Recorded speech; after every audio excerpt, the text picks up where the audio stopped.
So I finally had the chance to play Battlefield 6, and now I'm back home. I'd like to say a big thanks to EA for sponsoring me to attend the reveal event and for sponsoring this video. I wanted to give my thoughts on what I noticed about Battlefield 6 in LA, what I thought was good, and what stuck out as maybe needing some improvement. The first thing that was really impressive was the maps. They all felt very distinct, and in particular they had that incredible sense of atmosphere that the best Battlefield maps have. The maps we played were Liberation Peak. Liberation Peak was a larger, more open map, and as you would expect with a map like this, it did at times descend into a lot of sniper duels across the map. But there were still plenty of routes for discerning players to avoid the sniper nests. The visual lens flare also gave you enough indication that that might not be the best route. I also found myself using the smoke grenades a lot to traverse this map or get closer to the points. This was the only map that featured air vehicles during the reveal event, and the sound of the jets roaring through the battlefield, the airstrikes they dropped on points, it was all highly impactful. Seeing helicopters duel in the air and trying to take them out with anti-air weapons, it all felt very classic Battlefield. The second map we played was Siege of Cairo. It's a map that features much more close quarters action. There were still vehicles, though no air vehicles, and it all centered around short to medium range fights.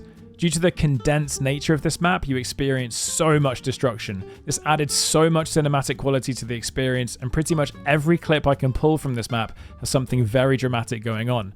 This was my favourite map by quite a long way. I literally have no notes. I know it's just an opinion, but the amount of action on this map was very impressive. The third map we played was Empire State, and on the capture day at the reveal event, we only played the new squad deathmatch mode on this map, but the next day during the stream, we got to experience Conquest. This was a very good map and a close second in terms of my rankings. The environment featured lots of awesome destruction opportunities like this catwalk, and due to this destructible environment, by the end of the map, certain points felt entirely different than at the start. The setting was very cool in the shadow of the Brooklyn Bridge, and all the little details, the pieces of scenery in the environment, including some coppice trees by the way, it did all add to the sense of character and immersion. A very cool map, and I can see this becoming a bit of a fan favourite. It was, however, infantry only. I think there's no reason why a map of this size with roads on it couldn't have a ground vehicle, and maybe this is something that we might see in the future. The last map we played was Iberian Peninsula. This was a very close quarters map. We only played squad deathmatch and domination on it, and once people worked out how strong the shotgun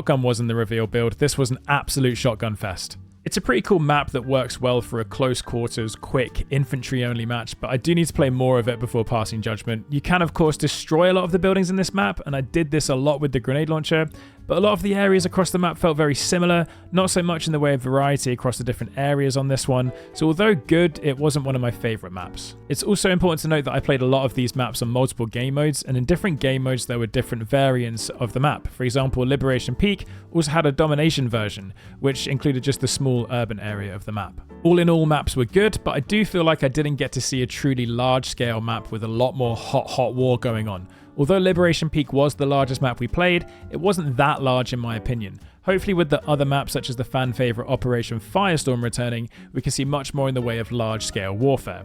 I do think this signals an intention from the developers towards smaller maps in 2042, which we can all agree were probably way too large. This can lead to way too much time between engagements, and I just can't wait to play all the maps in Battlefield 6, and in particular the larger maps that we haven't yet seen. Related to maps with the vehicles felt fun. They weren't too dominant against you either as an infantry player.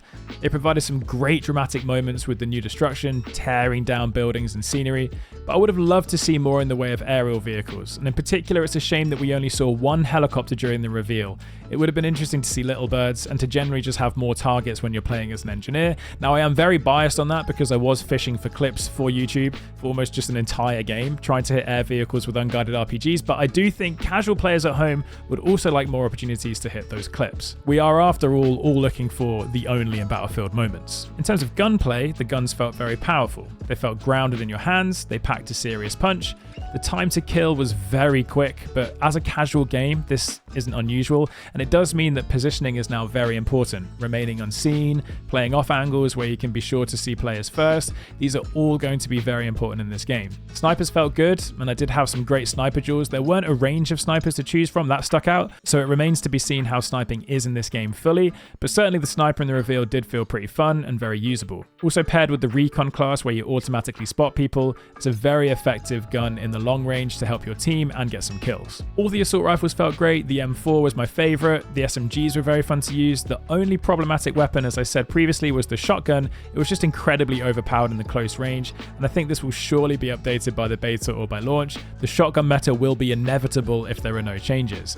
The DMRs also felt somewhat irrelevant in the weapon pool, essentially feeling like a weaker sniper, so although I did try a DMR, I didn't feel that compelled to keep picking them. One potential issue related to weapons are some of the things that you have access to as gadgets. I ran the assault class a lot, mainly because of these grenade launchers, which were very dominant.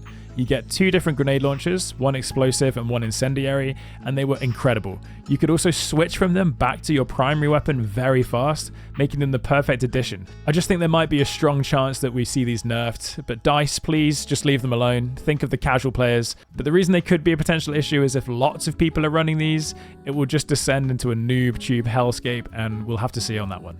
Last point on gunplay is that holding down fire did lead to some spread, but honestly not much. I rarely felt like I was getting to a point where my spamming was getting harshly punished. There was also almost no noticeable recoil, making most guns feel extremely easy to use. So gunplay and weapons all in all, in my opinion, did feel good, and I'm excited to see what other guns, weapons and gadgets are in the game on launch. Movement in Battlefield 6 is great. It felt responsive, dynamic, the mantling, sprinting while crouching, and the addition of the prone dive felt great. Proning backwards was also very cheeky, allowing players to play dead while holding positions.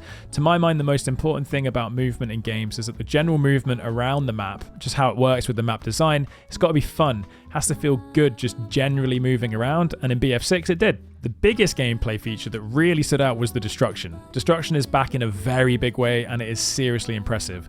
Going from the inert destruction in 2042 to the full-scale destruction of Battlefield 6 is great to see. The destruction created so much drama, so much variety in the sense that each time you play the map, different things get destroyed in different places, making the gameplay feel more interesting. And the feeling of being in a building that just gets completely flattened is incredible. Destruction is one of those things that is essential to getting that only a Battlefield moment or that Battlefield feeling.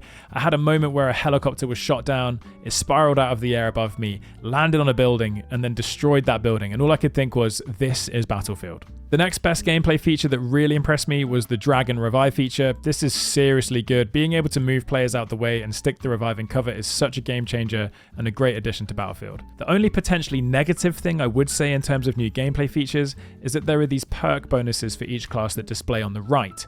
For example, the Recon can eventually call in a UAV. But I think there's something that could be improved UI-wise here. I didn't always realize that I'd actually unlock something, and therefore I didn't use it, or I didn't find myself paying any attention to this progression feature in the game. And on classes, there is of course a great discussion happening online about the fact that weapons are not locked to classes. In the beta, Battlefield have said that there will be 2 playlists, one with weapons locked to classes, and one with weapons open to all classes. From my perspective, I've been on the side of locking weapons to classes. It's just one of those things to my mind that makes Battlefield Battlefield, but I was pleasantly surprised by the amount of individual identity that each class does have.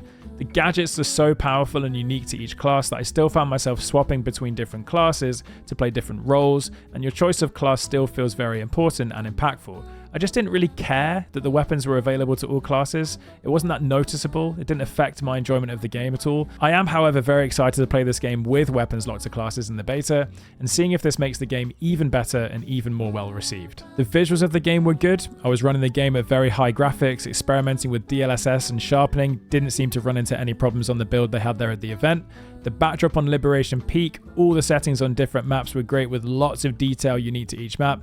There was a huge amount of customizability in terms of HUD and graphic settings, accessibility settings, and I'm curious to see how all of this runs for people on less powerful systems during the beta. In terms of visuals, the characters also looked grounded, like soldiers. Nothing too unusual to report here visually. I would say that all classes do look very similar, and on first impression it's quite hard to tell them apart. I don't know if with enough time, however, it might become more apparent which class you're looking at. I also don't really know if this matters too much to a casual player in what is supposed to be a fun FPS game to be enjoyed by a much more casual audience. It was also nice to hear that Battlefield don't plan to go wild with the skins. They want to keep the visuals of this game grounded in the Modern Warfare setting. One point of improvement was that there were some visual bugs that happened in the reveal. There were character models shaking occasionally, and the RPG was reloading when I pressed R, but sometimes it didn't actually play the reload animation. Instead, it was just sort of frozen in my hand. These visual bugs will hopefully be sorted out by the beta or launch, and there were no bugs that were game breaking from my experience. So, All in all, that's a brief summary of the key points that stuck out to me playing Battlefield 6.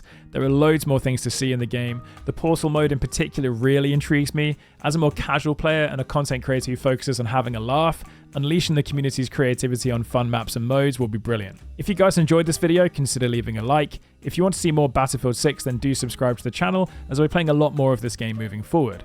And if you have any thoughts from what you've seen, please let me know in the comments. On a personal level, I just want to say a big thank you to all the viewers of the channel. I've never been a part of a huge international event like this, and it felt like a really cool moment in my life that I'll always remember. So I thank you all very much for watching, guys. Leave a like, and I'll see you all next time.